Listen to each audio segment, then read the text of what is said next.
Olá, eu sou o Luiz Otávio Siqueira do canal Fisiologia 3D e sejam bem-vindos ao vídeo de liberação dos neurotransmissores.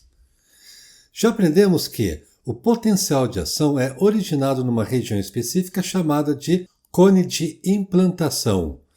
Este sinal elétrico potencial de ação é convertido em um sinal químico com a liberação dos neurotransmissores. Isso ocorre após o tráfego do potencial de ação ao longo do axônio e a chegada dessa sinalização elétrica no terminal axonal. Agora nós vamos ver quais são os mecanismos fisiológicos que ocorrem no terminal axonal que permitem a liberação dos neurotransmissores. Ampliando o terminal axonal, nós encontramos uma região chamada de botão terminal.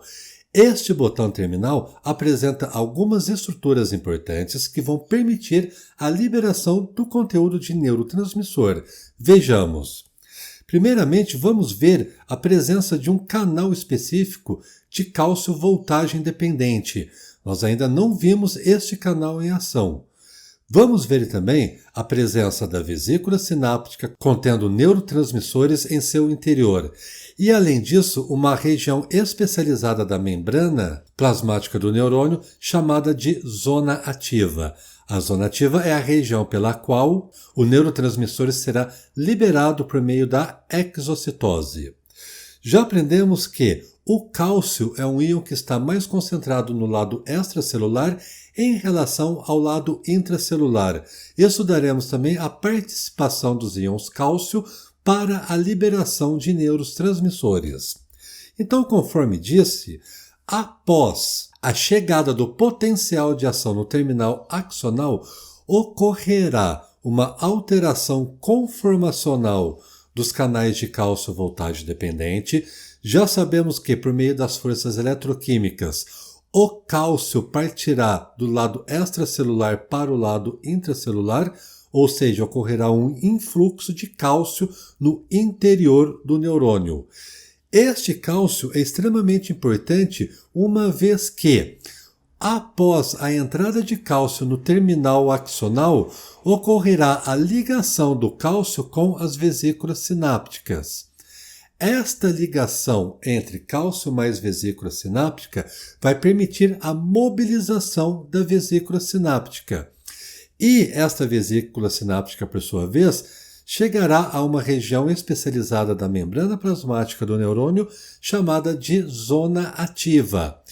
Este processo de ligação entre a vesícula sináptica e a zona ativa é chamada de ancoramento da vesícula sináptica.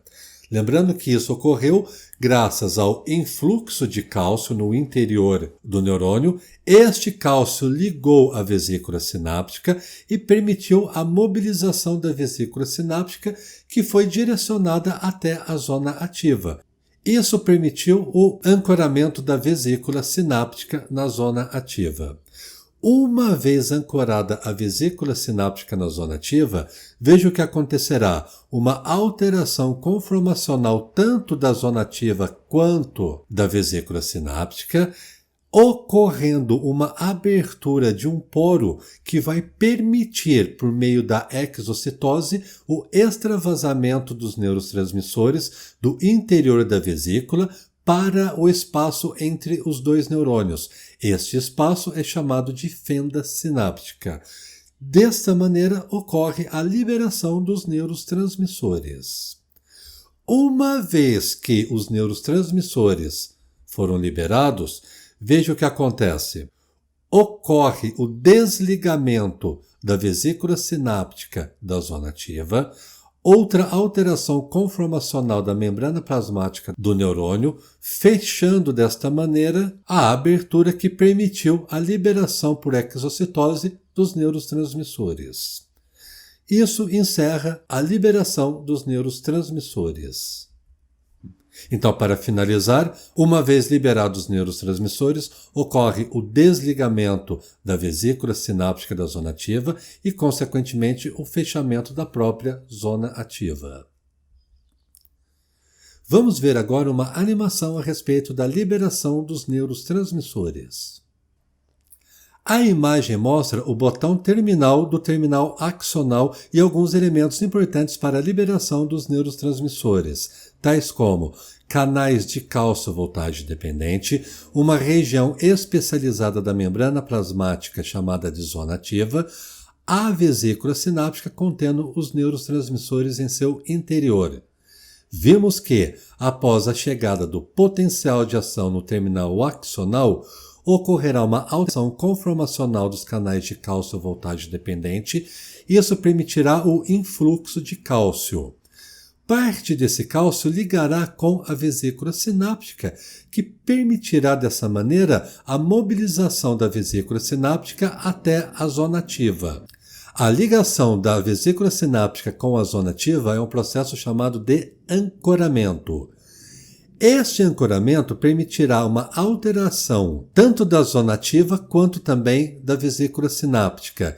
Isso vai abrir uma fenda. Por meio dessa fenda ocorrerá o extravasamento do conteúdo de neurotransmissores pelo processo de exocitose. Uma vez os neurotransmissores liberados na fenda sináptica, ocorrerá o desancoramento da vesícula sináptica com a zona ativa, finalizando o processo de liberação dos neurotransmissores e o fechamento da zona ativa. Revejam a animação da liberação dos neurotransmissores.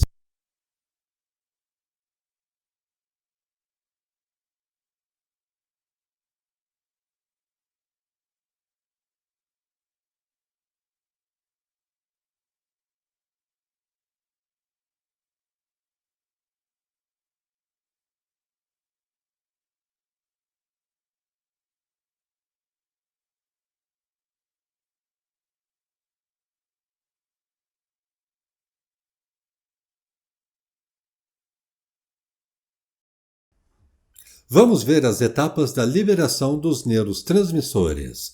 Primeiro, ocorreu a chegada de um potencial de ação no terminal axonal. Isso permitiu a abertura de canais de cálcio voltagem dependente.